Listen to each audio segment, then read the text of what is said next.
The Hump Day Baby edition of the Hard Starboard Radio Network on blogtalkradio.com /HSR Network, Monday through Friday, 6 p.m. Eastern, 3 p.m. Pacific. I am your host, Jasmius, your ruler, your benevolent despot, and your fountain rabbi of conservatism, constitutionalism, Christianity, and common sense.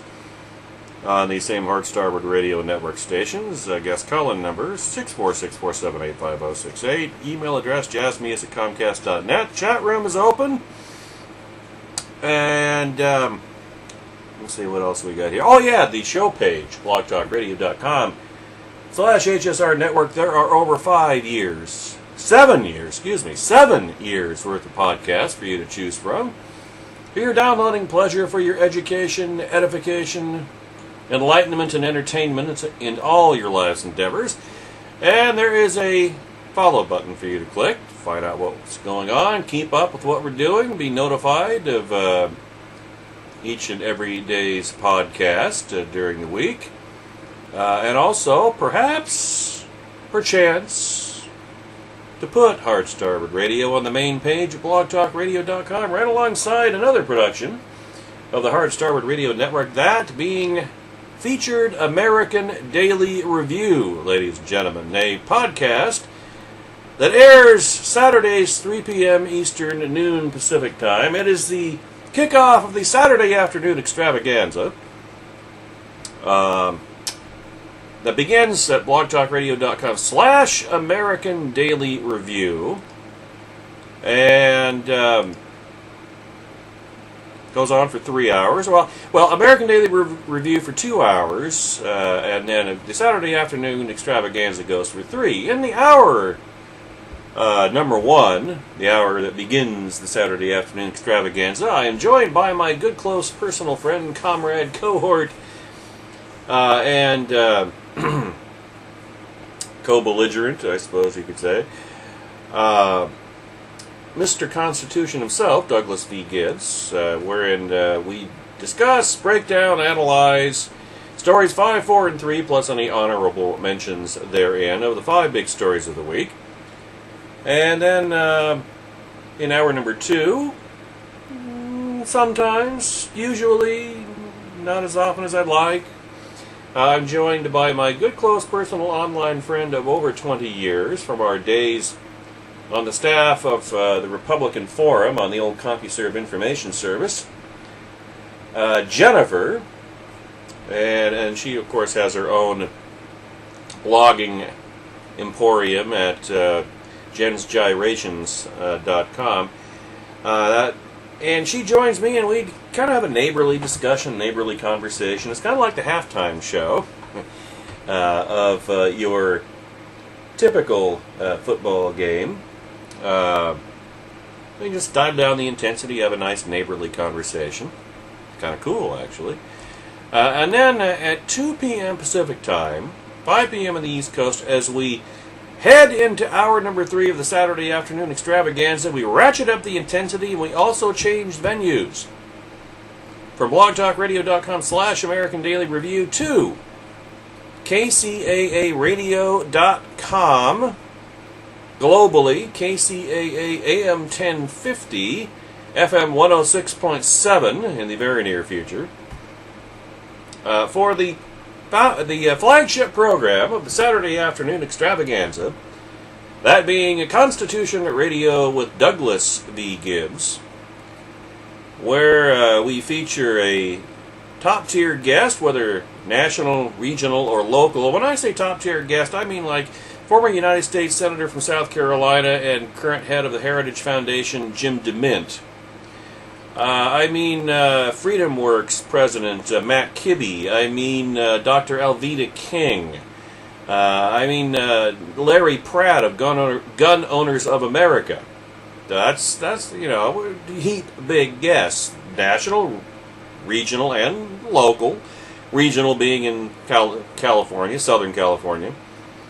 And local being even more in Southern California. There's the regulars, Mr. Constitution himself, Douglas V. Gibbs, myself, Alex Ferguson of ConservativeCandidate.com, and one of the engineers, Joe, There is, of course, the Book of the Week, the Constitution Question of the Week, brought to you from a game piece from the game, available at many retail outlets, including ConstitutionQuest.com, where if you put the discount code DOUG, D-O-U-G, in the discount field, you get 10% off your purchase. Can't beat that. And then, of course, stories 2 and 1 of the 5 big stories of the week, exclusive to Constitution Radio. It is the local show with a global footprint, and the culmination of the Saturday afternoon extravaganza, which is a 3-hour program on 2 venues, 1 day a week, and one day, and it's coming into view, coming over the horizon, a 3-hour program, 5 days a week on one venue, the flagship station of which would be AM 1050 KCAA, plus replays on weekends as befits a syndicated radio program. Now, when I say syndicated, I'm talking about, well, I got to start it with this.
Doug's entrance theme, ladies and gentlemen, just on the YouTube feed, just in case you're wondering.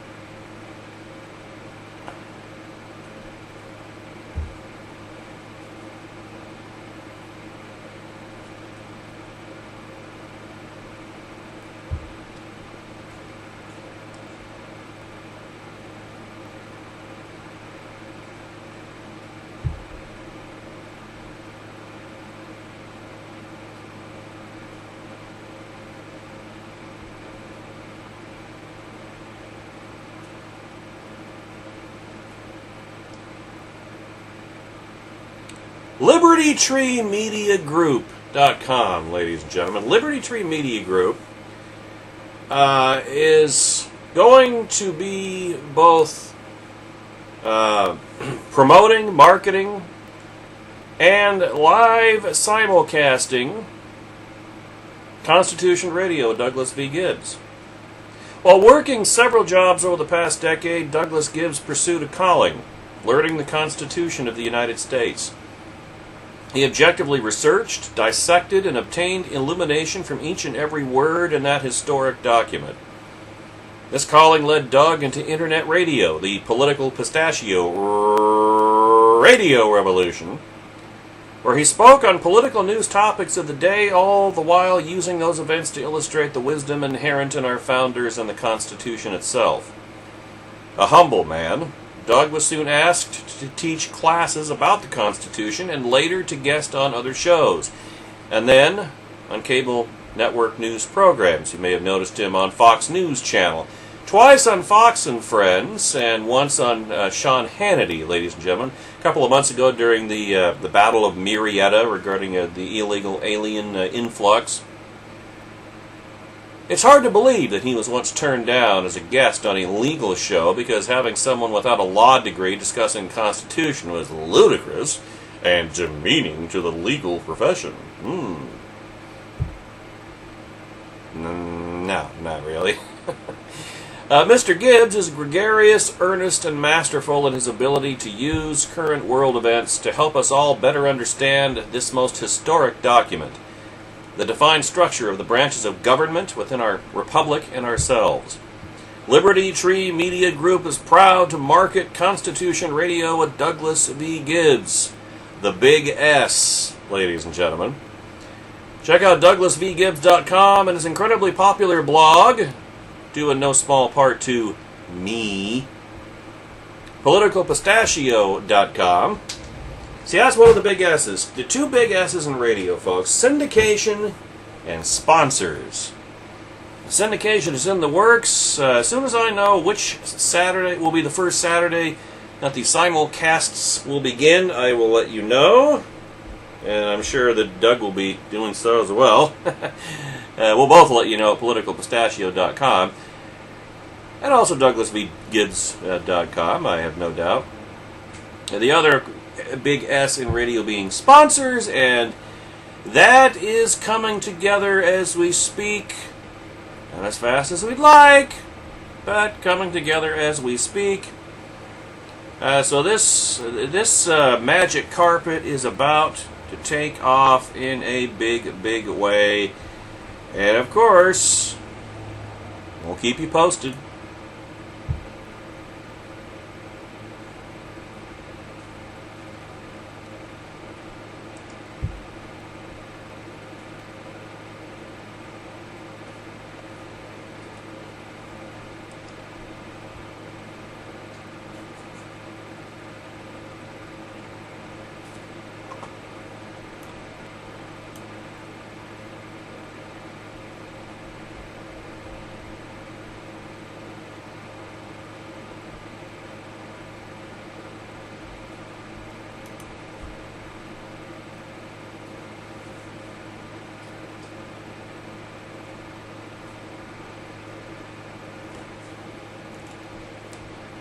Ray Rice audio clip, ladies and gentlemen.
Now, Dr. Ben Carson had this to say about former Ravens running back Ray Rice.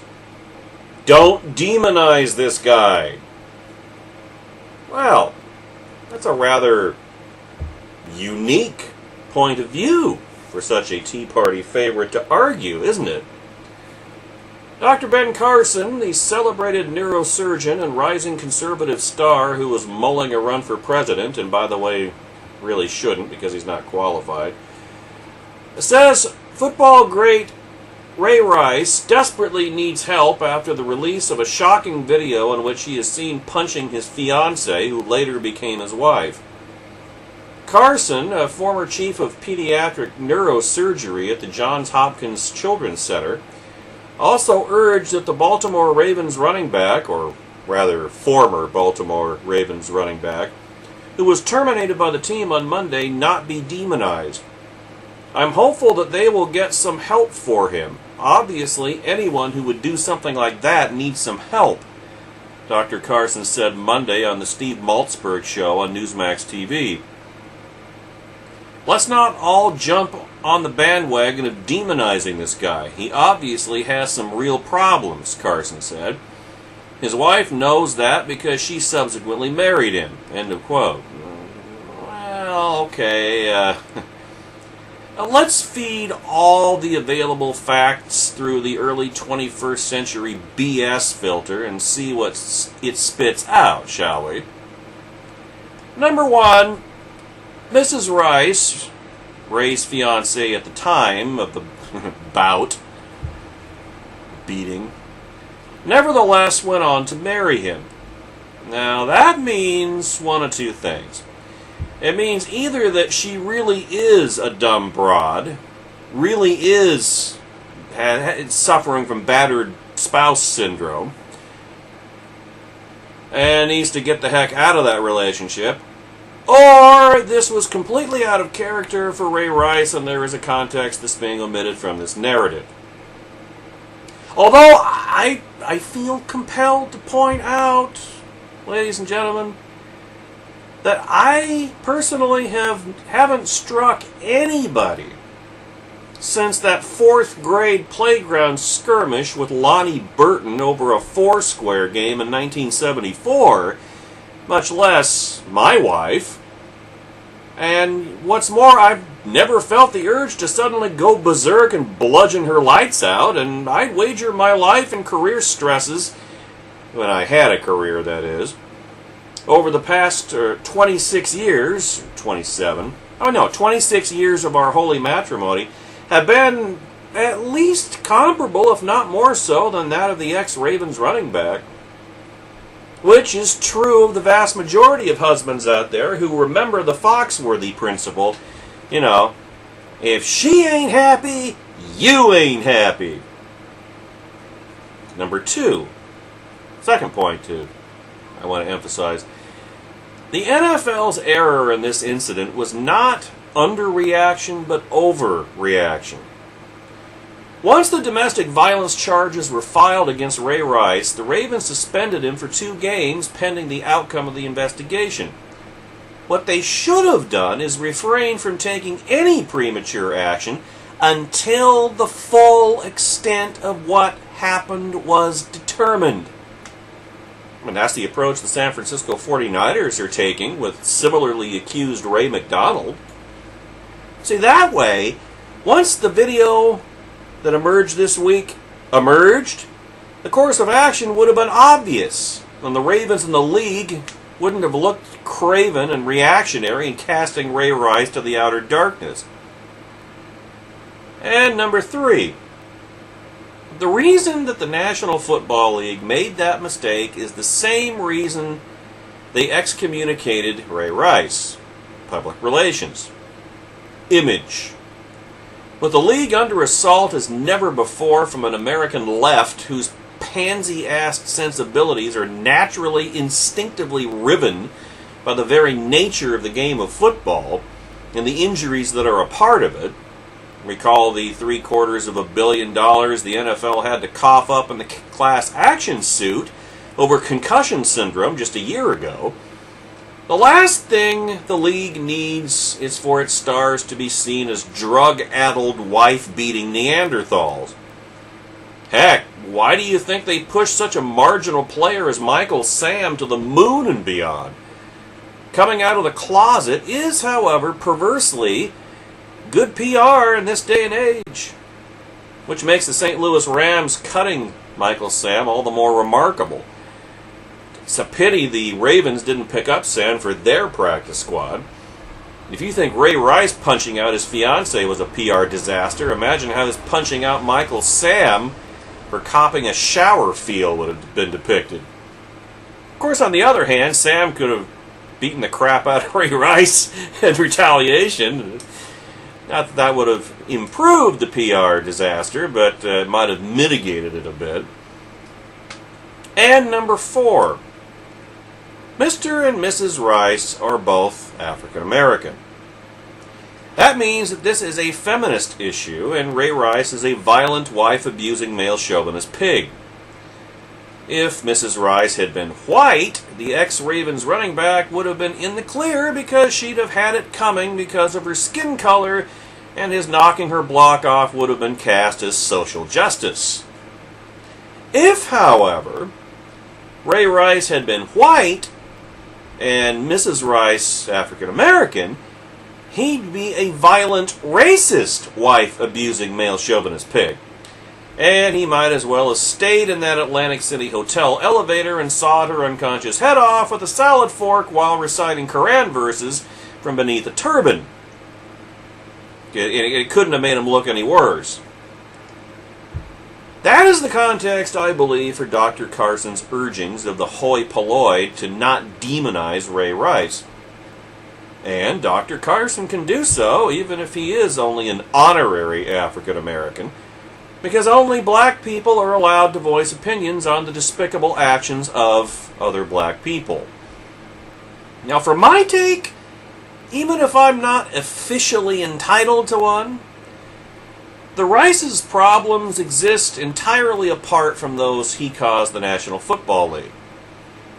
I don't know if this was a sudden, brief mind loss, or if Ray Rice is prone to punching out his significant others, or although I think if that were the case, it would have come out long before now.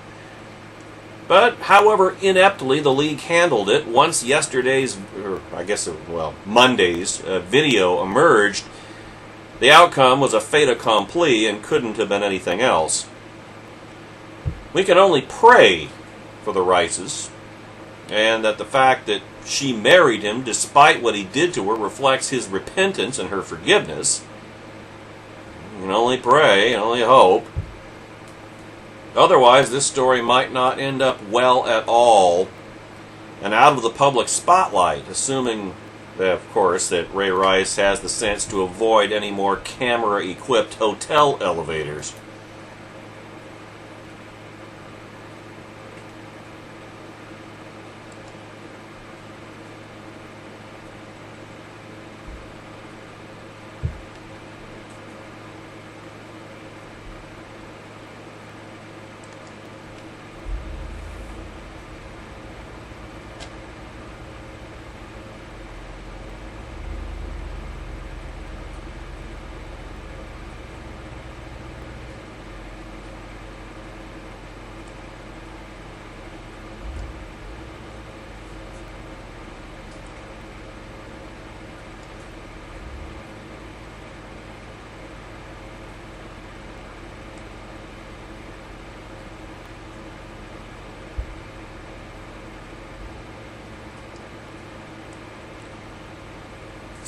So now we go back to the crapola. Back to the war. And whether Barack Obama really believes he can... Well, actually, I have no problem believing he can mismanage the ISIS problem. The ISIS crisis, as it were. Neither does Andrew McCarthy, NRO today. Barack Obama says he intends to shrink the Al-Qaeda-spawned Islamic State into a manageable problem. Perhaps we'll learn more about how when he speaks to the nation tonight. Still, the question presses. Is he the manager for the job? Remember, this is a guy who... prior to his ascending to the ultimate pinnacle of global power, before he demolished it, of course, had not managed so much as a lemonade stand, and now he's going to manage the ISIS crisis, huh? Well, we know what he's managed to do so far. It doesn't inspire any confidence. See, in answering that question, past performance is more a guarantee of future results than is any statement of newfound purpose from a president whose innate dishonesty has turned his signature phrase, "let me be clear," into notorious self-parody. In late September 2012, Barack Obama's regime quietly approved the transfer of 55 jihadist prisoners out of the Guantanamo Bay Detention Center. As Tom Joycelyn explained at the time, most of the detainees had previously been categorized as high risk because they were deemed likely to pose a threat to the U.S., its interests, and its allies if released. Almost all of the rest had been assessed medium risk, still posing a threat, albeit one less certain than the high-risk jihadists. But Obama officials overruled those judgments. Rife with members of the lawyer left, vanguard, who had stampeded to volunteer their services to al-Qaeda detainees during the Bush years, who had smeared Gitmo as a gulag, and who had fought bitterly against the Bush-Cheney paradigm that regarded al-Qaeda's jihad as a war rather than a crime wave, the regime determined that the anti-American terrorists were fit to be sprung from American custody. Wait a second. 2 years ago in September, huh? What was going on then? Oh, yeah, that's right! The Benghazi massacre, whose second anniversary we mark tomorrow, as it happens. The Obama regime would like us to forget that bit of old news, since, dude, that was like 2 years ago. You may nonetheless recall it as an act of war in which al-Qaeda-affiliated jihadists attacked a sovereign American government compound. The terrorists murdered our ambassador to Libya, killed 3 other Americans, and wounded many more in an 8-hour siege during which Barack Obama declined to take any meaningful responsive action. Indeed, agents of the U.S. security team in Benghazi say they were prevented from trying to save Ambassador Stevens. And in fact, the Democrat retort to that was, "Wow, you have no evidence that that was actually the case." Which, of course, isn't the point. And in fact, the agents of this U.S. security team, 13 of whom have published a book telling of their experience, collectively and individually, do not claim to know who ordered it, where the evidence is. What they maintain is, look, we were there. This happened. Here's how it happened. And, it'd be a real interesting and useful thing to do to find out why they were ordered to stand down and who issued that order. That evidence. Because that's the other thing about the Democrats saying, well, there is no available evidence showing that. Well, you know what that means? That just means the regime lost it. I hope that Trey Gowdy, it's just, now apparently the House Select Committee in Benghazi is finally, 6 months later, finally going to convene. I just hope that Chairman Trey Gowdy is prepared to undergo the same sort of public humiliation and abuse that House Government Reform and Oversight Committee Chairman Darrell Issa of California's... was it 8th? No, it's not 8th. Nancy Pelosi is the 8th. His 8th Congressional District of California. But Darrell Issa, has undergone. I just hope that Trey Gowdy's ready for that. I hope he's ready to be told, be lied to his face, to be told that, we don't have that evidence. Oh, well, we had it, but we lost it. Lost emails, crashed servers, recycled hard drives. I just hope he's ready. Because that is this regime's modus operandi. That's how they cover up. They cover up with one hand and flip you off with the other. Now, among those carrying out the attack on Benghazi were operatives of Ansar al-Sharia. That's the al-Qaeda affiliate with cells in eastern Libya's jihadist hotbeds, Benghazi and Derna. Ansar is led by Sufyan ben Kumu, a former Gitmo detainee who inexorably went right back to the jihad. News of Obama's approval of the mass transfer of Gitmo detainees came less than 2 weeks after the Benghazi massacre. Let that sink in for a minute. The Obama regime knew that a former Gitmo detainee was complicit in the most humiliating defeat suffered by the United States in the war against Islamic fundamentalism since the 9/11 attacks that took the nation to war in the first place. Yet, Barack Obama approved the transfer of dozens more Gitmo jihadists. Just as, only a few months ago, he approved the transfer of 5 top Taliban commanders, even as the Taliban was and is continuing to conduct terrorist operations against American troops in Afghanistan. Shocking? No, not really. Surprising? No, not really. Mind you, this is the president who, though AWOL and still unaccountable, while terrorists were killing and wounding American personnel in Benghazi, had the temerity not just to fly off to a Vegas fundraiser the very next day, but to pick that setting and that moment to declare victory. Remember this quote? A day after 9/11, we are reminded that a new tower rises above the New York skyline, but Al-Qaeda is on the path to defeat and bin Laden is dead. Because, of course, the whole war on terror was Osama bin Laden. Oh, no, Islam didn't attack us on September 11, 2001. Al-Qaeda didn't attack us on September 11, 2001. Osama bin Laden did. So it should be a manhunt for Osama bin Laden, and once we get Osama bin Laden, the war is won. How'd that turn out? Yeah, bin Laden's dead.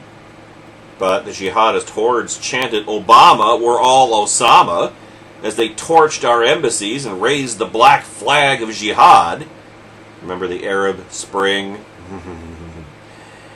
The flag the Islamic State vows to fly over the White House, if you will recall. And just 2 days after Obama's mission accomplished fundraiser, Ansar al-Sharia's Tunis cell attacked the American embassy there. Oh, remember, that was at the same time that our Cairo embassy was overrun by jihadists, who hauled down our flag and burned it, and replaced it with the black flag of jihad. Remember that? Although I'm not sure what the jihadists are all, so eager about. It's not like I'm sure that Barack Obama has a jihadist flag on his desk somewhere. He hasn't had the temerity to fly it over the White House yet, but give him time, give him time. No, I'm not saying Barack Obama's a Muslim, all right? A Muslim sympathizer, absolutely. In practical terms, there really isn't a whole lot of difference, actually, but it's things like that. Obama's a Muslim. Well, no, he doesn't have to be a Muslim in order to be a jihadi simp. Things like that people on my side of the aisle, or some are prone to say, that are really kind of silly. That and the whole birth certificate thing, when it was never about the birth certificate. It was never about where he was born. It was whether or not he was born to 2 American citizens, which Barack Obama wasn't. That's the reason why Barack Obama is not and never was eligible for the presidency, but possession is 9/10 of the law, ladies and gentlemen, so it doesn't really matter at this point. Oh, and by the way, that Al-Qaeda franchise that attacked the American embassy in Tunis, capital of Tunisia, that franchise is led by Saifullah bin Hassin, longtime jihadist confidant of Osama bin Laden and his successor Ayman al-Zawahiri. Yeah, that's some path to defeat, all right. Of course, the Benghazi massacre would never have happened had Obama not switched sides in Libya, dumping the Gaddafi regime, theretofore an American counterterrorism ally, or at least not an enemy, and partnering with Eastern Libyan jihadists. Funny how, again, I am not saying that Barack Obama is a Muslim. He's a jihadi simp. sympathizer. But I'm not saying I don't think he's a Muslim, because he would have to take a demotion and worship another deity, or in this case, devil. Allah equals Satan, ladies and gentlemen. Yeah, that's right, I said it! Doing my Mark Levin impression. So, let's see, where was I lost my place. The president's strategy ensured that enemies of the United States would acquire much of Gaddafi's arsenal, empowering jihadist cells throughout North Africa and the Middle East, growing Al-Qaeda and what would become the Islamic State. And as we have seen in just the last few weeks, Obama's lead the jihad from behind strategy has resulted in the near complete disintegration of Libya, with Ansar al-Sharia and its allies now controlling much of Tripoli. That's the capital of Libya, for those of you in Malaga, Washington. Nor is that all. Hours before the Benghazi attack began on September the 11th, 2012, there had been rioting at the American Embassy in Cairo, as we just mentioned.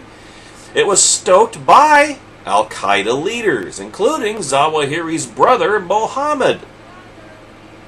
The latter had called for attacks against the United States to avenge the recent killing of the network's leader in Libya. The Al-Qaeda leaders had also been threatening to besiege the embassy to extort the release of the blind sheikh, Omar Abdel-Rahman, imprisoned in the United States on terrorism charges. These jihadists had been enabled in their incitements against America by the Muslim Brotherhood-controlled government of Egypt, the then Muslim Brotherhood-controlled government of Egypt, a government the Obama regime had installed almost personally after driving Hosni Mubarak from power, if you recall.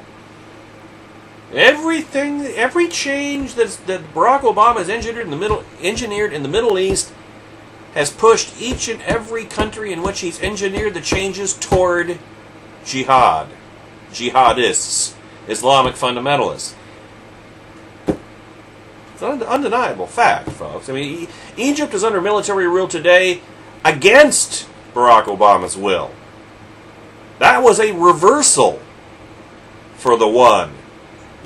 The Muslim Brotherhood is supposed to be ruling Egypt. Oh, by the way, did we mention that the Muslim Brotherhood has penetrated the Obama regime from top to bottom? Again, Barack Obama is not a Muslim, I don't think, but sympathizer? Better believe it. When the left says it intends to make the challenge of international terrorism manageable, that is usually code for saying it wants to return counterterrorism to the law enforcement paradigm, in which terrorism is a crime addressed by indictments. Ooh. Crime, petty theft, graft, racketeering, and the like, pretty much everything the Obama regime engages in as a matter of ongoing business, is a constant that society manages. National security threats, on the other hand, cannot be indicted into submission. And they are not managed by imagining that if we ignore them, they will go away. Barack Obama probably does believe the Islamic State could become a manageable problem. Unfortunately, he also believes that when his ideology collides with reality, it is reality that will give and must. Problem is, reality does not always see it. Well, actually, reality does not see it ever that way.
course, just like I said the other day, I think Barack Obama's idea of managing the ISIS crisis is establishing diplomatic relations with the Islamic State, up to and including an exchange of embassies.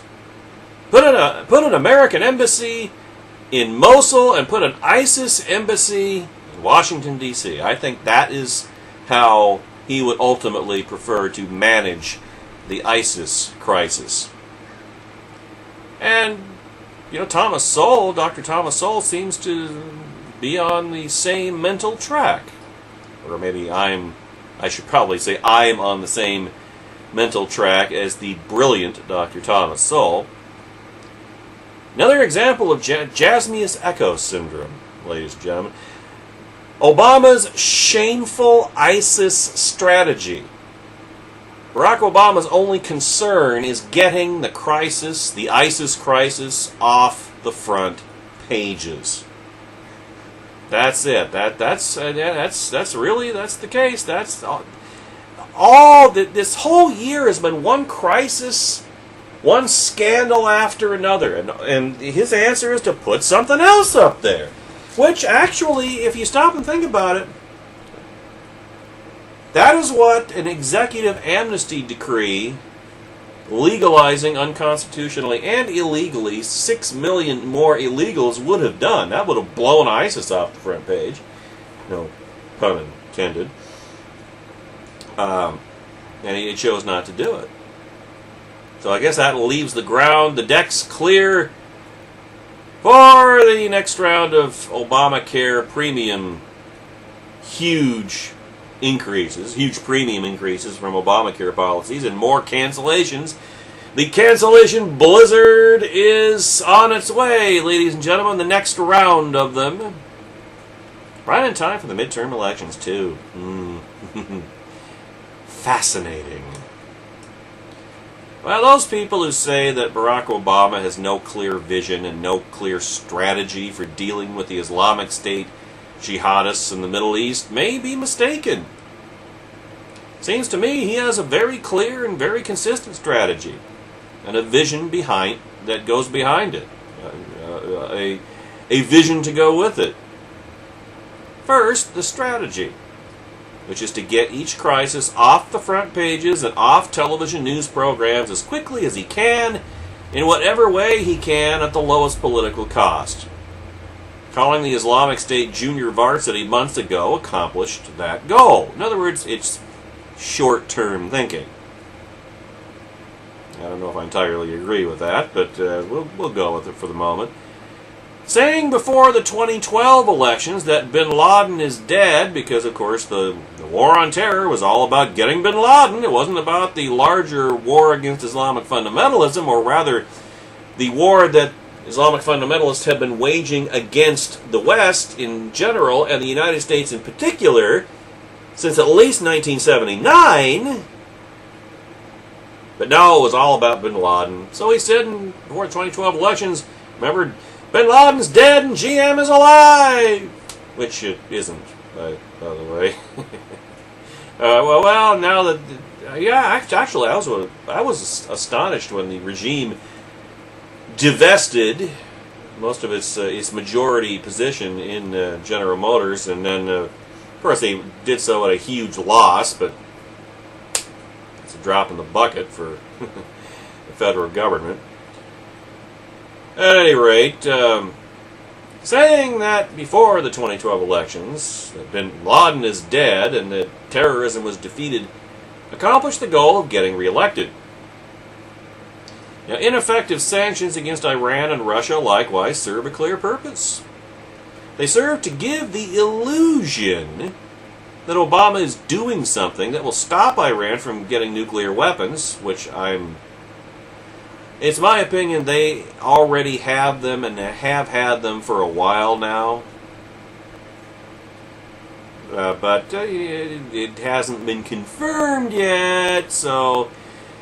so then you can still hold out the hope that, well, maybe they don't have them yet.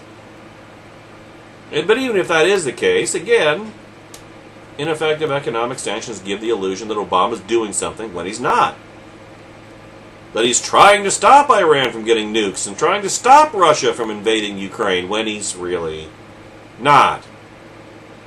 And not that either of... Not that that not isn't already pretty obvious.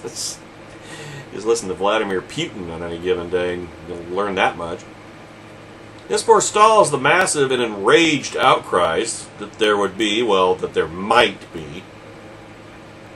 I'm not convinced that there would be, but that there might be if the public were fully aware that he was doing nothing serious enough to prevent either of these things from happening.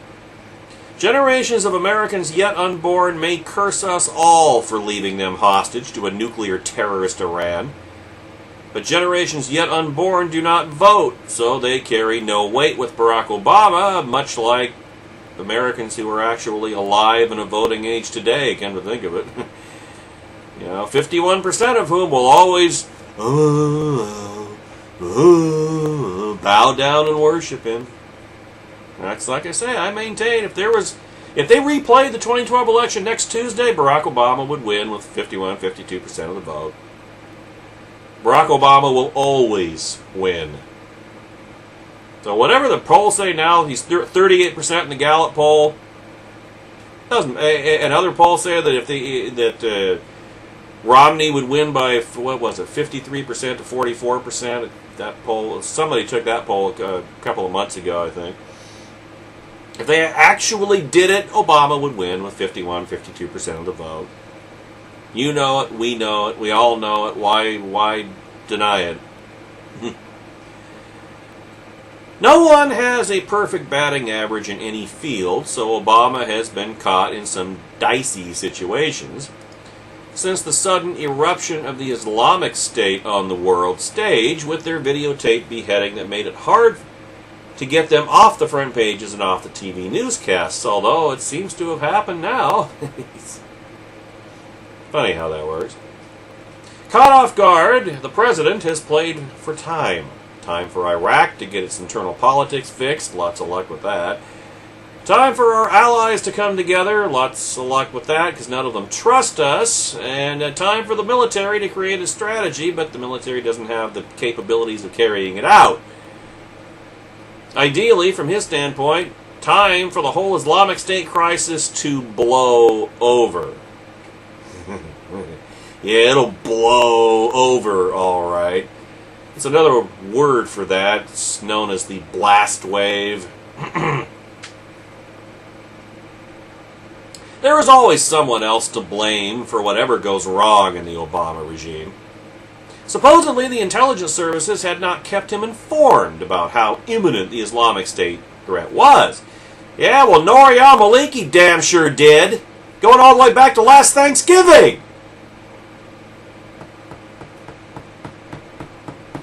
But others who receive top-secret briefings by the intelligence services say otherwise. Yeah, because they're actually at the meetings. Some people are wondering how someone of alleged intelligence, like Barack Obama, there's nothing obvious about it, actually. You know how you can tell that? Listen to what he says when he's not on the prompter. And he doesn't have the brains to not lapse over into candor and ill-advised honesty in the things he says. That's not somebody who's quick on the uptake, ladies and gentlemen. How could Barack Obama be so mistaken about so many things, especially in deadly foreign policy issues? Well, it's because it's not a question of being mistaken. He is simply on the other side. Remember Claire Lopez, former CIA operations manager? We played an audio clip of her interview last week. And she said, basically, Barack Obama switched sides in the war on terror. So, no, it's not that he's wrong. He's just on the other side, frankly. I mean, if it was simply a case of, he's incompetent, he's just stupid, he's just wrong, that he's clearly been a monumental failure, But then that gets me back to what I maintain is that nobody could be that incompetent and so stubbornly incompetent. It's just it strains credulity. Remember the KISS principle. Keep it simple, stupid. Or Occam's razor. Simplest explanation that fits the facts is usually the correct one. It's hard to think of any part of the world where things have gotten better for us since the Obama regime began. Certainly not in Iraq, or Iran, or Libya, or Red China. Things went from bad to worse after Obama intervened in Egypt and drove out Hosni Mubarak and put the murderous Muslim Brotherhood in power. Fortunately for Egypt and for the whole Middle East, the Egyptian military took the Muslim Brotherhood out of power in defiance of Barack Obama. If you start from the assumption that Barack Obama wanted to advance America's interests, which he doesn't, quite clearly, this is truly an unbelievable record of failure. But what is there in Obama's background that would justify the assumption that America's best interests are his goal? Aha! There you go! There you go, Dr. Soul. Yay! Now you're cooking with gas. He has from childhood on been mentored by or allied with people hostile to the United States and to American values. Barack Obama's mentors and allies have all been very much like the Reverend Jeremiah God damn America! Right. Even if they were not as flamboyant. Barack Obama has succeeded in reducing America's military strength while our adversaries are increasing theirs and reducing our credibility and influence with our allies. This is completely consistent with his vision of how the world ought to be, with the West taken down and humbled, and particularly the United States. This is the Obama doctrine, ladies and gentlemen. Because America, as a constitutional federal republic and global superpower, is the focus of evil in the modern world, the cause of all the problems in the world, and so America has to be taken out of the world and taken down so that it cannot reinsert itself. That's the Obama doctrine. And he's followed it to a T, and it's been implemented. Welcome to fundamental transformation, folks. We are currently at a point where we can either kill as many of the Islamic State terrorists as possible over there, or where they are bunched together and visible against a desert background, or else leave the job half done, or simply not done at all, and have them come over here, where, by the way, they already are over here, and where they will be hard to find and can start beheading Americans in America, or simply blowing us up, or infecting us with plague. Remember all those sick hundreds in several thousand even school children that are in hospitals with this bizarre lung virus that has arisen just since school started? Across the American Midwest, 5 states, anybody else? If this were a Republican administration, they'd be calling it an epidemic. But you haven't heard much about it, have you? Everything in Barack Obama's history suggests that he is going to leave the job undone because he doesn't want to do it. As simple as that. So long as that gets the issue off the front pages and off the TV newscasts and advances the cause of the global jihad and the Islamic State right down our severed throats. We'll be right back.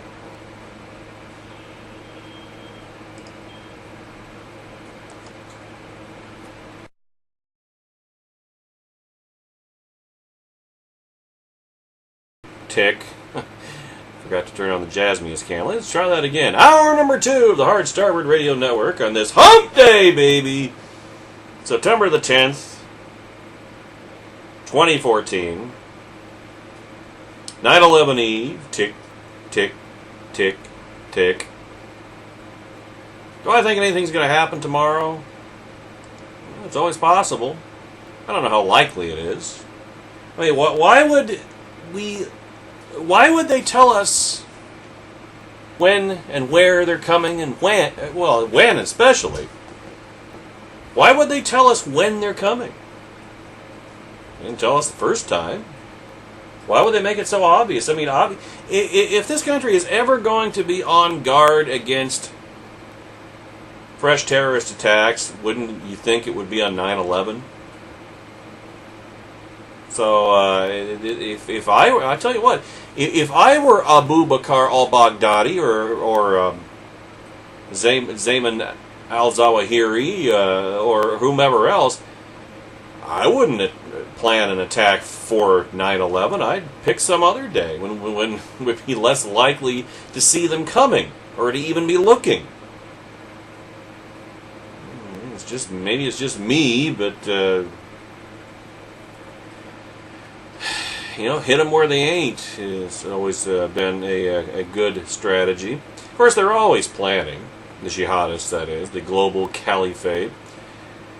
While Obama works on his golf swing, they work on mass terror attacks. Because even though, you see, that's really the point. People look at 9/11 and we hold our breath on 9/11, and then if we get through 9/11 without a major attack, then, we're safe for another year. Oh, really? Let me ask you a question. What time of year did the underwear bomber almost take down that jetliner over Detroit? That was right before Christmas, wasn't it? Christian holiday, altogether appropriate for Islamic jihadists. How about the Times Square bomber? Remember him? A few years ago? I know it's been a while. It's probably 4 years ago. I think the Times Square bomber was in the spring of 2010. And the undies bomber was in the previous Christmas 2009. So, but that was during the spring. I wasn't anywhere near 9/11. So people think of 9/11 all wrong. That was the last attack.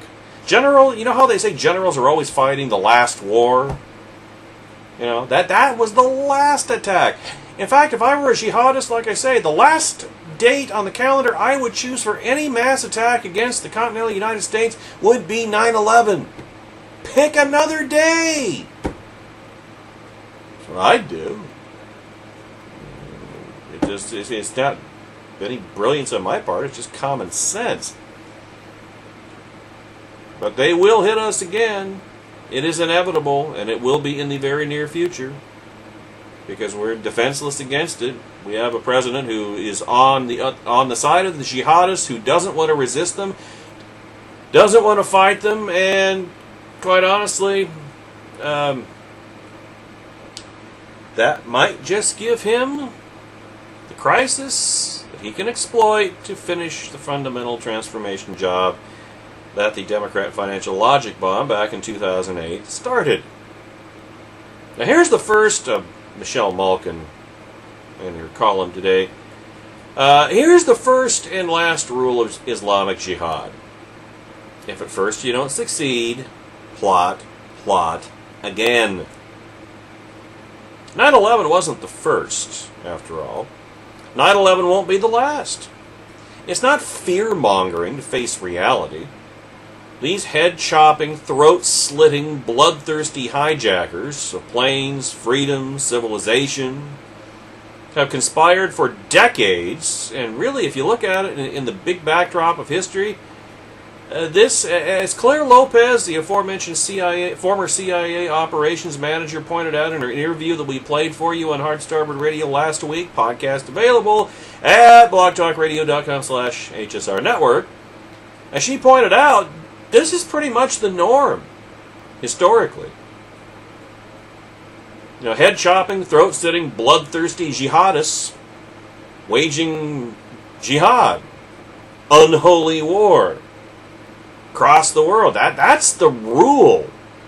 The 20th century was really more of an exception to that rule, because the Muslim world was overtaken by the West, and Western nations had took colonial control of the Middle East, and then it wasn't until after the Second World War that the Western influence was withdrawn from the Middle East, but then the Cold War overshadowed it. And so you had the Soviet Union and the United States competing for influence and dominance, control of the Middle East. It wasn't until at the end of the Cold War that the normal state of affairs of the Islamic world waging war against the West reasserted itself. That is the norm, not the exception. We just don't know that because, human lifetimes aren't long enough to fully learn that lesson, and of course nobody ever learns from history. So we always have to learn lessons the hard way. Every generation does. George Santayana, those who cannot learn from the past are condemned to repeat it, and history shows, the first lesson history shows, is that people never learn from history. So, but they have conspired for decades, for centuries, Islamic fundamentalists that is, to inflict modern mass murder on the West. Their homicidal mission is spectacular destruction in the name of the Quran. Remember, in Muslim doctrine, straight from the Quran, it divides the world into two spheres, the two camps, Dar al-Islam and Dar al-Harb. Dar al-Islam is the abode of peace. Dar al-Harb, is that right? Yeah, is the abode of war. I mean, why do you think that the Shiite jihadists in Iran have no problem with the idea of a global nuclear conflict? Because it would be waged against us. And they, frankly, under Barack Obama, does anybody on this planet believe that Barack Obama would ever use nuclear weapons against the enemies of the United States under any circumstances? Military force, period. But really, nuclear weapons, weapons of mass destruction? Well, I don't. I don't know about you, but I can't believe that anybody who has taken even a rudimentary measure of Barack Hussein Obama, would believe that he would use military force, much less nuclear weapons, against anybody under any circumstances for any reason. Even when he'd have nothing to lose. Never forget, eternal Muslim hatred of infidels did not start with George W. Bush, or George H.W. Bush, or Ronald Reagan, or the creation of Gitmo, or the birth of Israel, or the Twin Towers, or the Khobar Towers, or Lockerbie, or the USS Cole, or Fort Hood, or the Beirut Marine Barracks bombings, or the bombings of the U.S. embassies in Africa, or the bombing of the U.S. military headquarters in Riyadh, Saudi Arabia, or the attack on the U.S. embassy in Benghazi. It goes back to the 7th century. Allah's animals can't stop. They won't. Remember that line from first Terminator movie? When Kyle Reese is explaining to Sarah Connor about the Terminator. Remember, he tells her, that Terminator is out there. It can't be reasoned with. It can't be bargained with. It doesn't feel pity, remorse, or pain. And it absolutely will not stop. Ever! Until you are dead.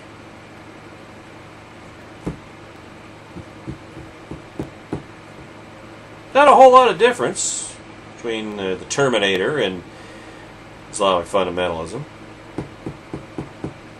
They can't stop, they won't stop.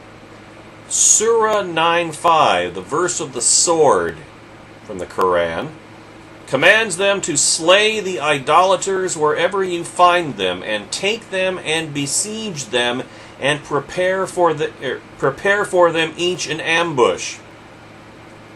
No pagan throat is safe.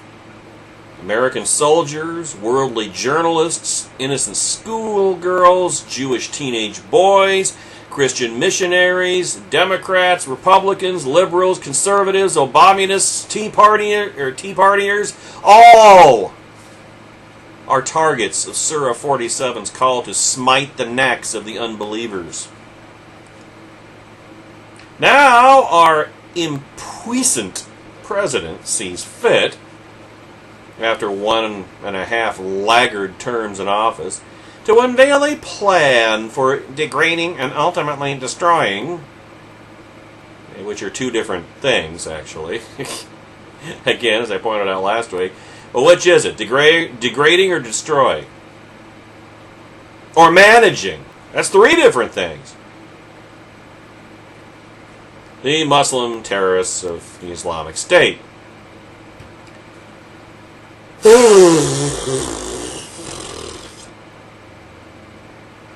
call the Obama regime's trifling gestures a bump in the road to Islamic domination would be an overstatement of astronomical proportions. The bloodless words of the White House are rhetorical pebbles. They're gluons. Which, that's a quantum physics term for those of you in Malaga, Washington.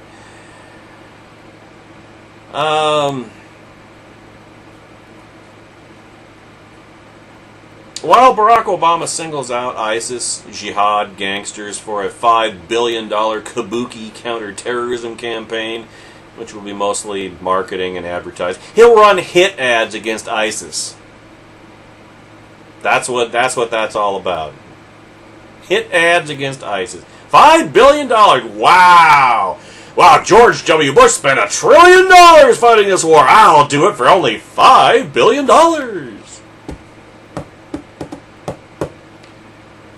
And while that's going on, he continues to subsidize Hamas, which is an arm of the Muslim Brotherhood. Cut off one head, 2 more shall take its place. Hail Hydra!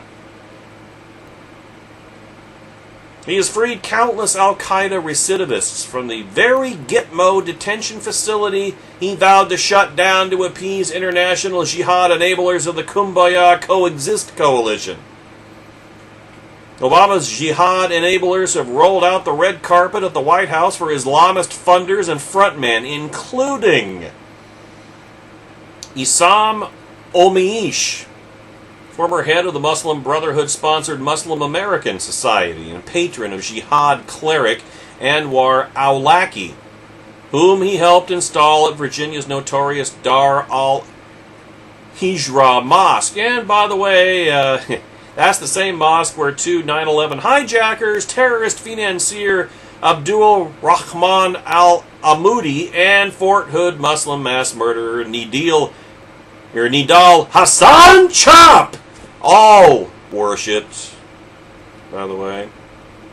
And then there's Sheikh Abdullah bin Bayah, a top lieutenant of Muslim Brotherhood spiritual leader Yusuf Qaradawi, who urges followers to kill every last Jew, sanctioned suicide bombings and the killing of American soldiers, and declared that, quote, the United States is an enemy of Islam that has already declared war on Islam under the disguise of war on terrorism and provides Israel with unlimited support.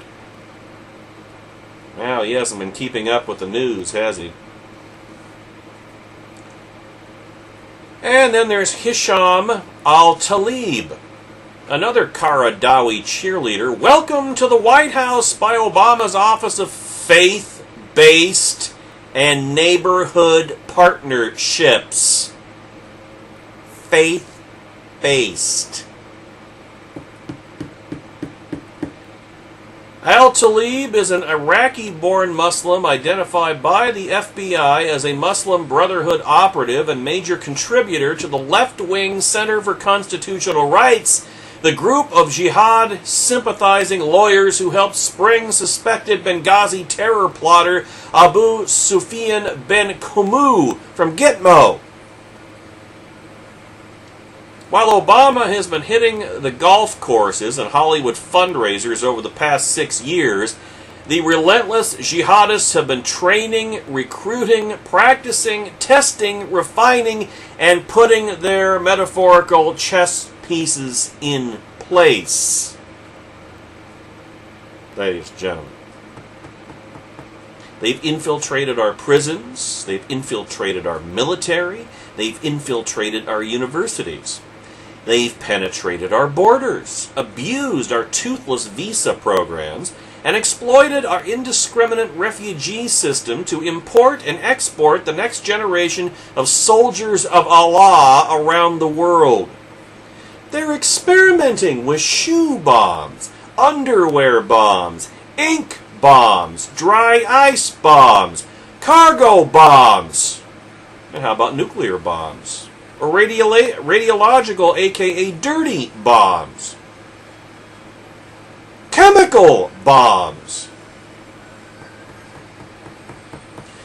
Their dry runs on airliners continue unabated as our Federal Air Marshal Service shrinks from insufficient funds and abandonment.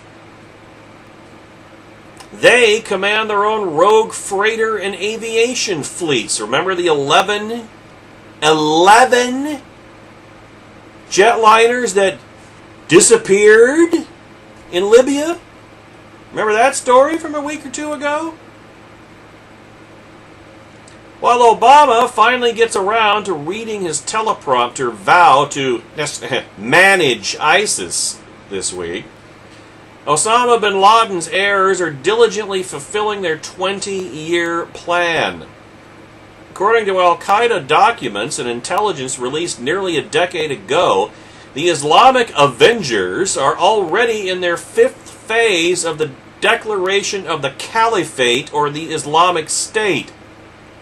Next comes total war and final victory by 2020, or the end of Barack Obama's 3rd term, helped along by demographic domination. We talked about that last week on Hard Starboard Radio, now didn't we? About how, in fact, it was Muammar Gaddafi himself who said, you know what? We don't even really need car bombs, terrorists, jihadists. We don't even really need that. We will defeat you with demographics. And remember the video or the audio we played that talked about that the birth rate in Western European countries and the United States is below replacement level.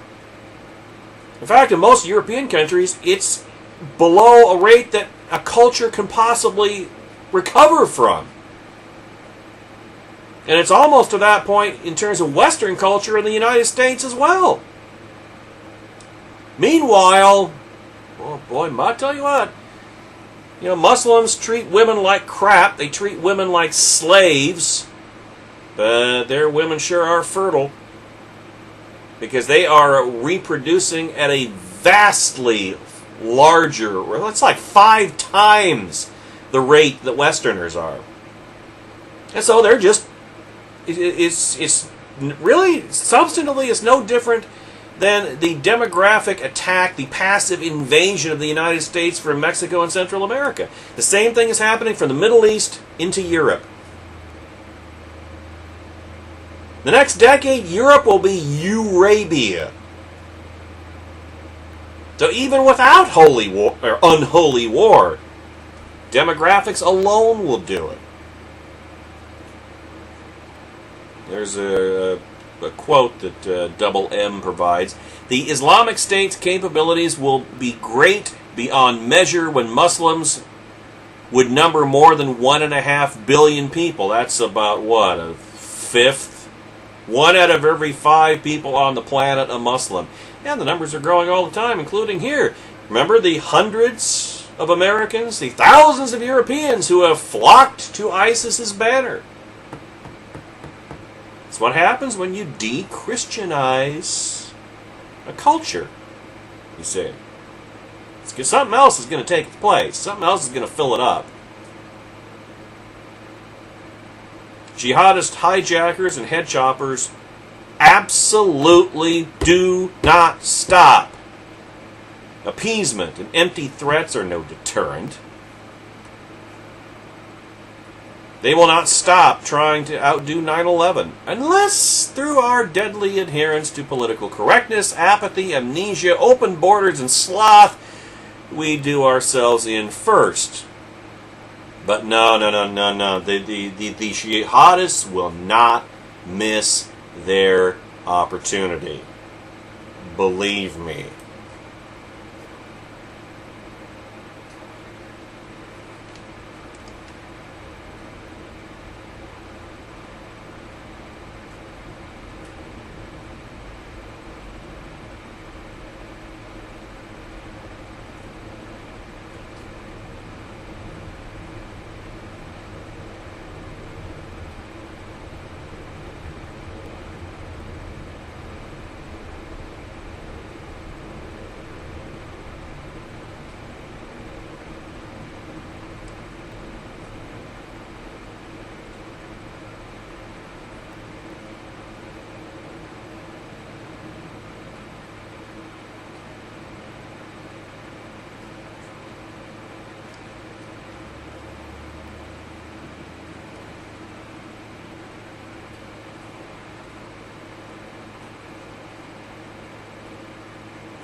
Yeah, Lady Michelle has just arrived in the chat room with Tell the Truth with Sharon Pope.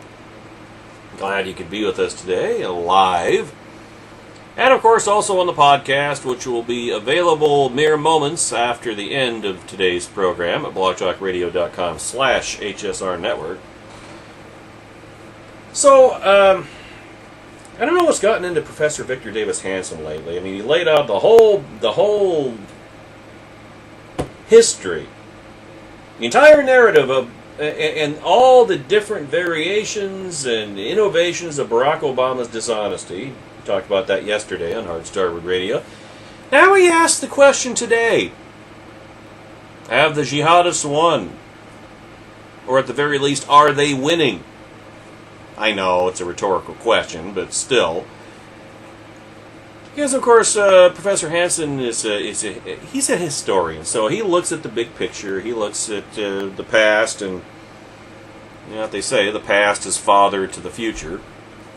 The boy is father to the man, so to speak. One follows from the other. And to read his stuff this week, it starts becoming kind of a downer, actually. But that's the world we lived in, and what's more, that's what we voted for. I use the collective we, because I sure as hell didn't vote for it.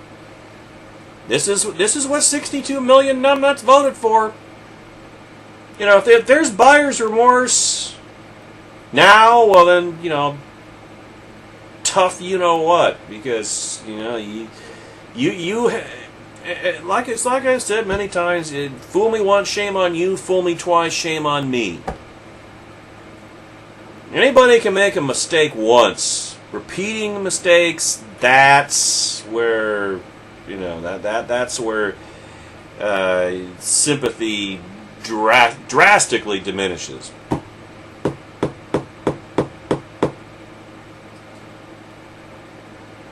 Well, you can't hear me? Oh, I'm sure you must be able to hear me. Lady Michelle is saying, oh, what, audio problems? No. I haven't had a single dropped Skype call yet throughout today's podcast, so... And no, my mute button is not on. Hasn't been the whole show, so it seemed to be okay. J.R.R. Tolkien's The Lord of the Rings was sometimes faulted by literary critics for caricaturing the evil orcs as uniformly bad. All of them were as unpleasant to look at as they were deadly to encounter. There is not a single good orc or even a reformed orc in the trilogy. The apparent one-dimensional assumption of men, hobbits, dwarves, and elves is that the only good orc is a dead orc. So the absolutist Tolkien tried to teach us about the enduring nature of absolute good and evil. Remember, Tolkien was a contemporary of C.S. Lewis and his Chronicles of Narnia saga, book series.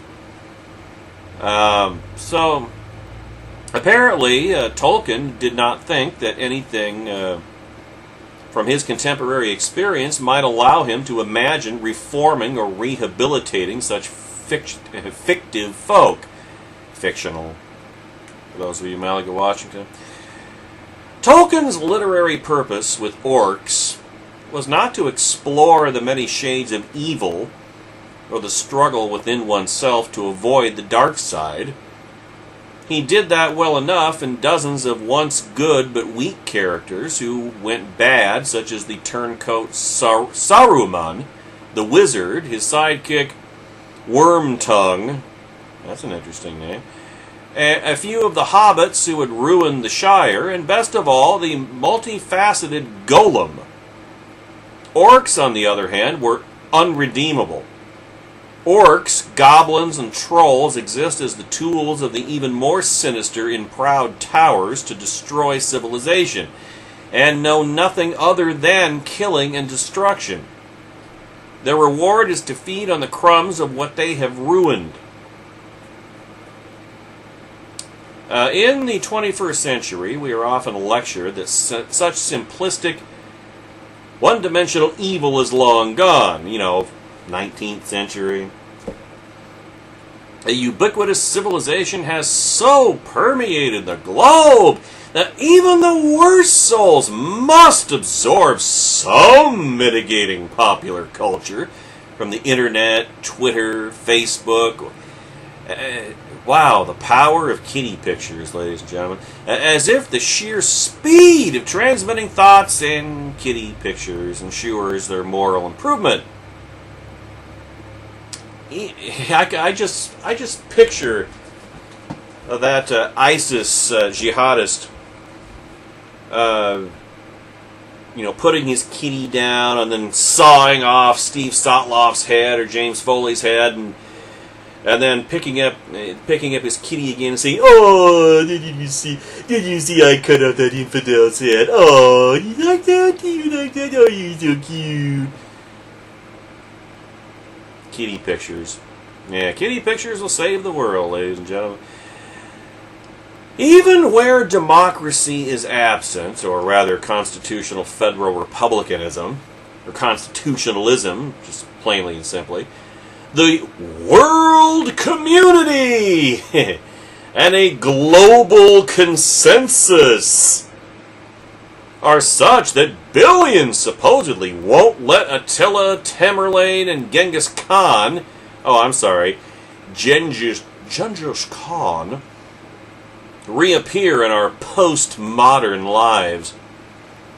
To deal with a Major Hassan, Americans cannot cite his environment as the cause, at least not poverty, racism, religious bigotry, nativism, xenophobia, or any of the more popular isms and ologies in our politically correct toolbox that we customarily use to excuse and contextualize evil behavior.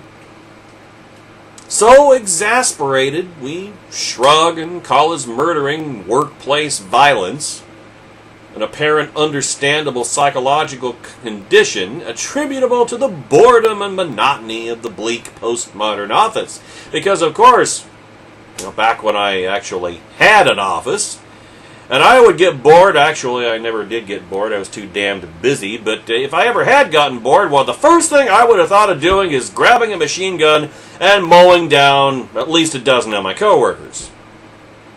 Because boredom. Right? But then suddenly along comes the limb-lopping, child-snatching, and mutilating Nigerian-based Boko Haram. What conceivable dark age atrocity have they committed? Not suicide bombing, not mass murder, not random torture. They are absolutely unapologetic for their barbarity. They are ready to convert or kill preteens as their mood determines for the crime of being Christian.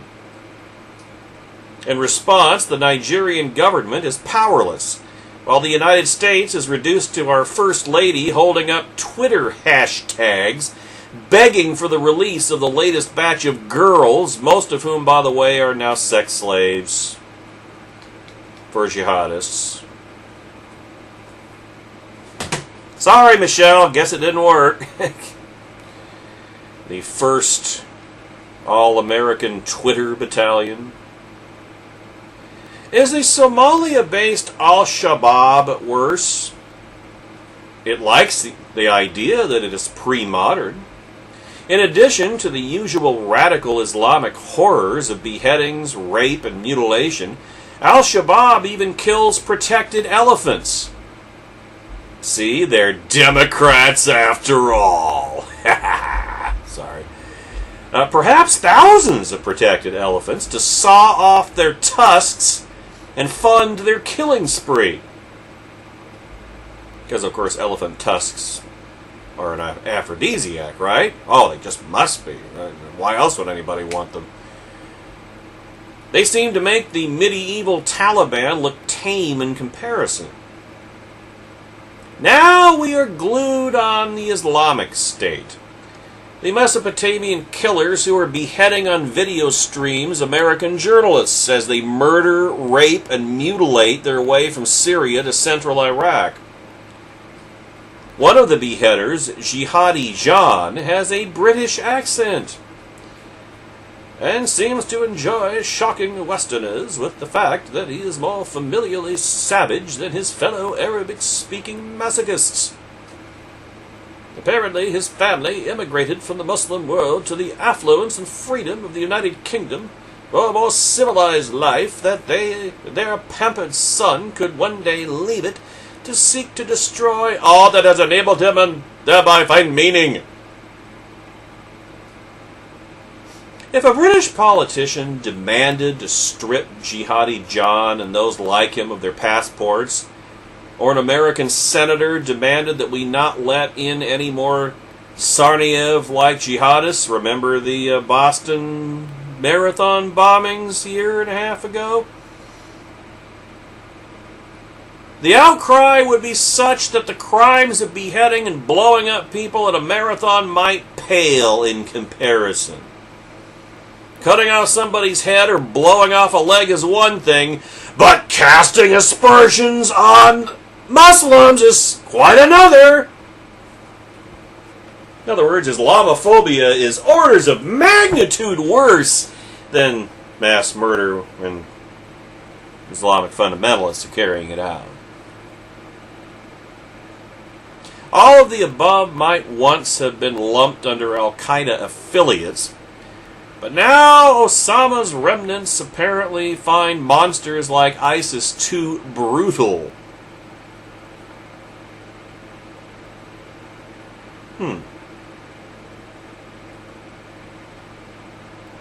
No audio? What do you mean, no audio? Everything is hooked up, everything is working. I don't know what you're talking about. I'll have to listen to the podcast. If there's no audio, I don't know how that could possibly be the case.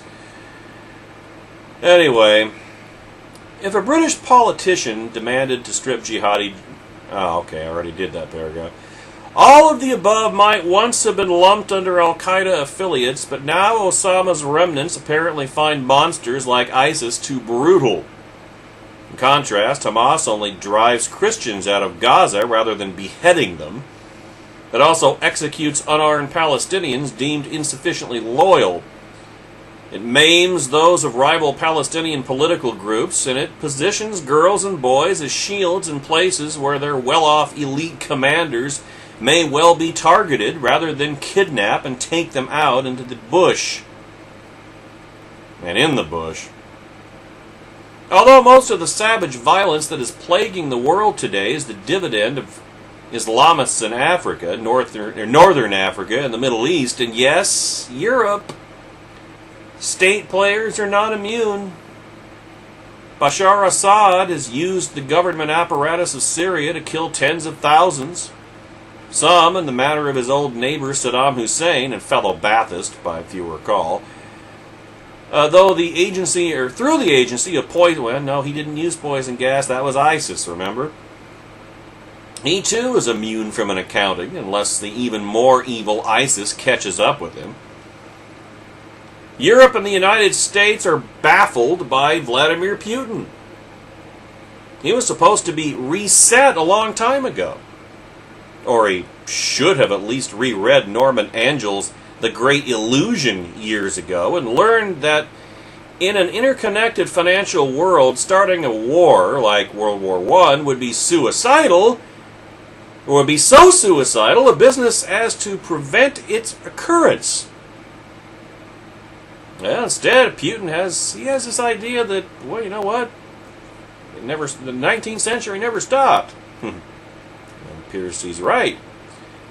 Putin is following the path of Joseph Stalin in the 1930s. That's 20th century, for those of you in Malaga, Washington.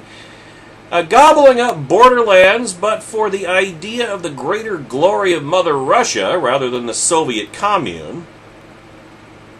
How much difference there is between the two is anybody's guess. His modus operandi is as predictable as our Western weepy responses.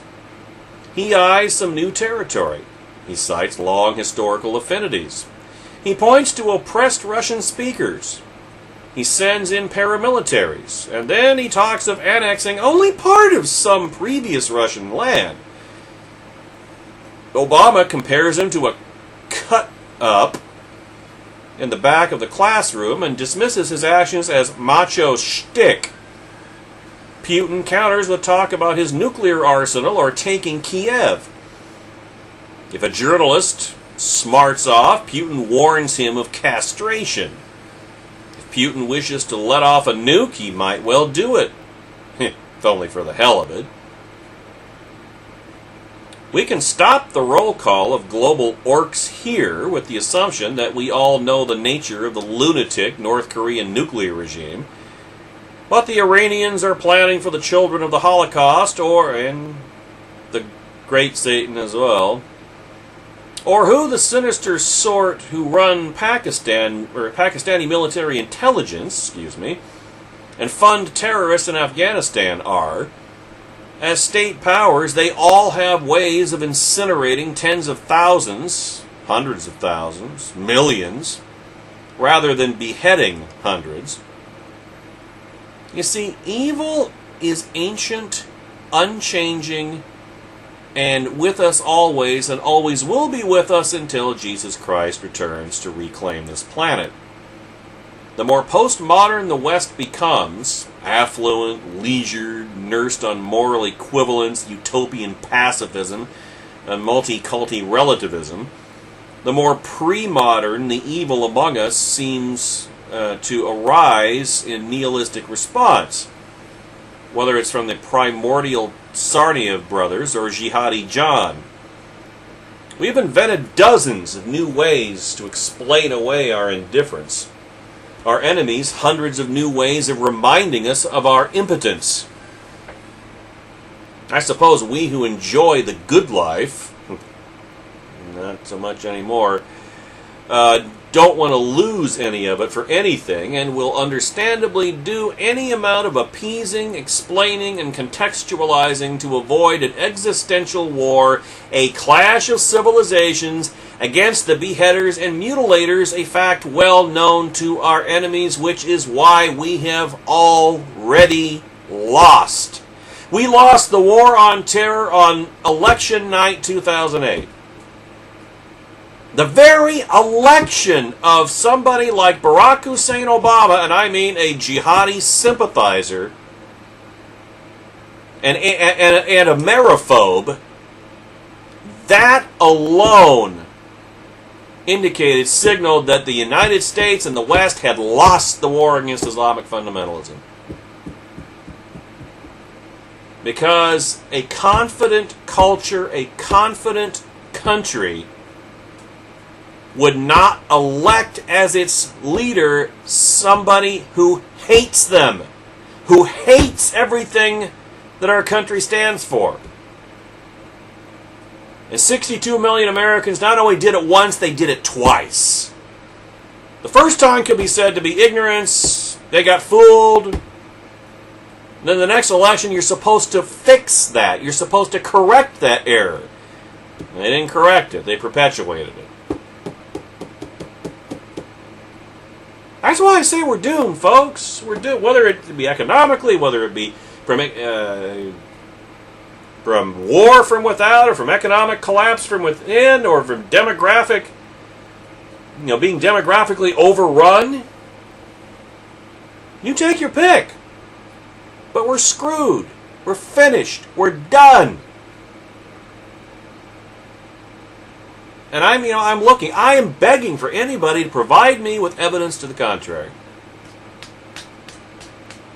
I was much more willing to entertain hope before November the 6th, 2012.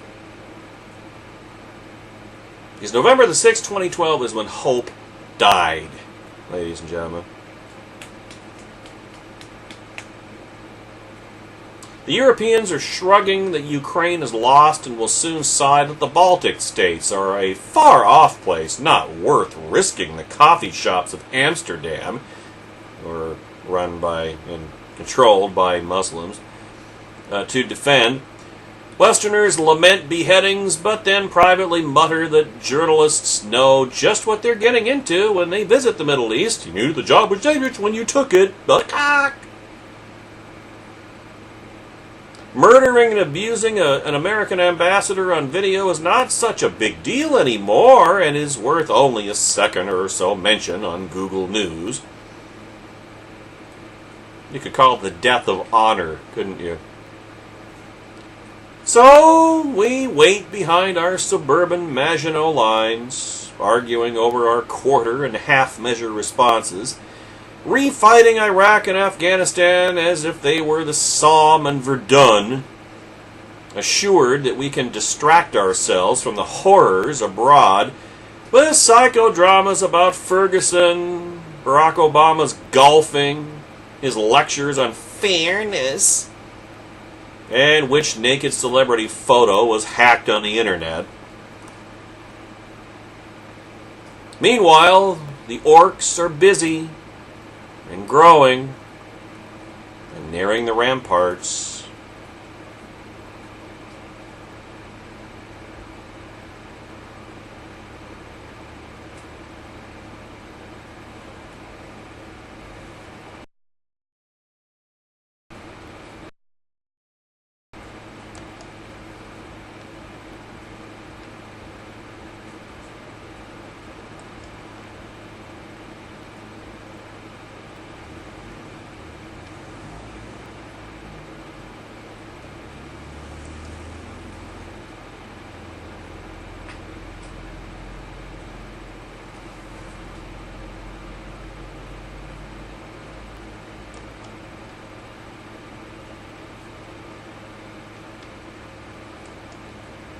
Oh, lovely. I can't get the next tab to come up on the screen.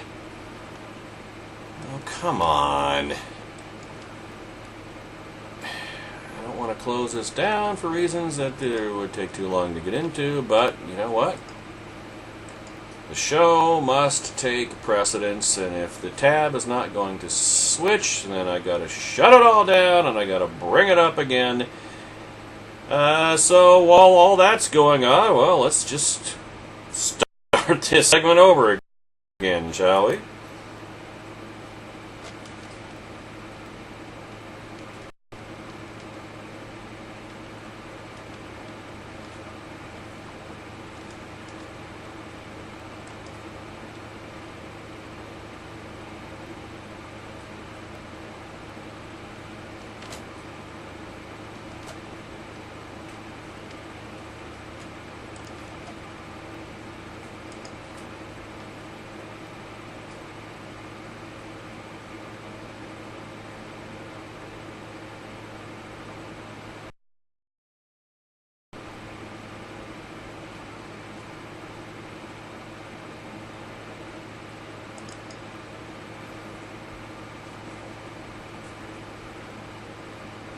Still not back up again. I managed to get it closed down, and now I'm trying to get it brought back up, and it's not wanting to come back up. Oh, I can't do it anyplace else either. There's not time. Well, here we go again.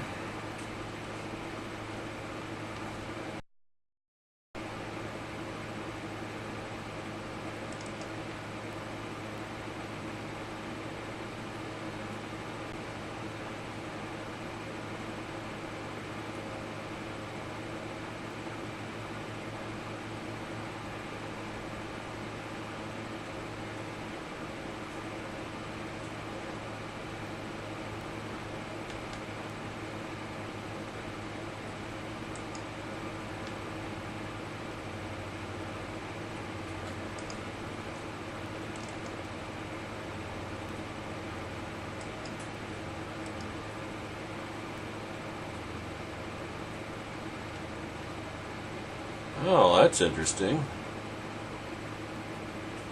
Now there are 6 of them on the screen. How the hell did that happen?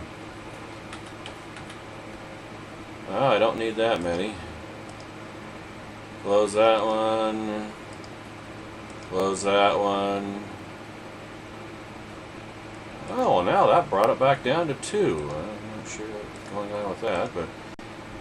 Alright, so now that should be coming back up here momentarily, so one more time!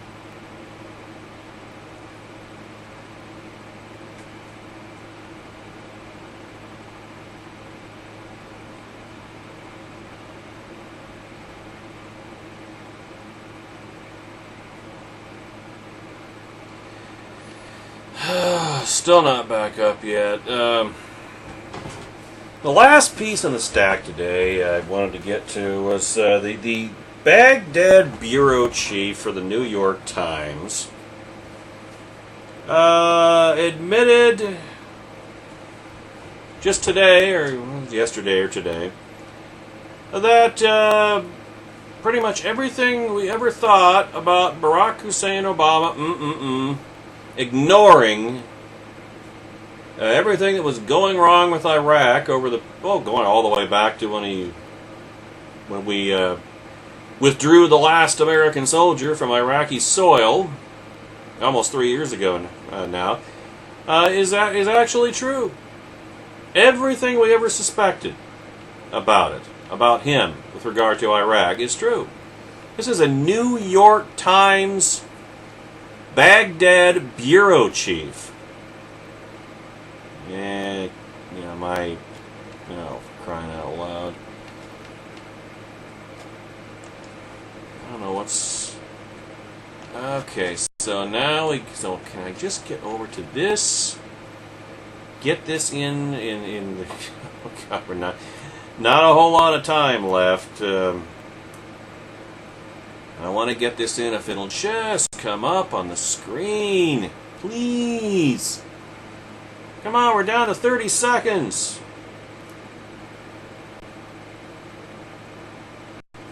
And it's just... I've got to clean this piece of crap out again. Okay, here it is. Here it is. The Baghdad bureau chief for the New York Times since 2012, Tim Arango, was asked during an Ask Me Anything session, an AMA, on the forum Reddit, what he thinks of the Obama regime's Iraq policy. He said he doesn't want to editorialize, but then offers an account of the facts that looks absolutely devastating to Barack Obama. And, well, we're out of time. Sorry for the technical Technical crash and burn. We'll try it again in 22 hours. See you tomorrow, folks. 6 p.m. Eastern, 3 p.m. Pacific.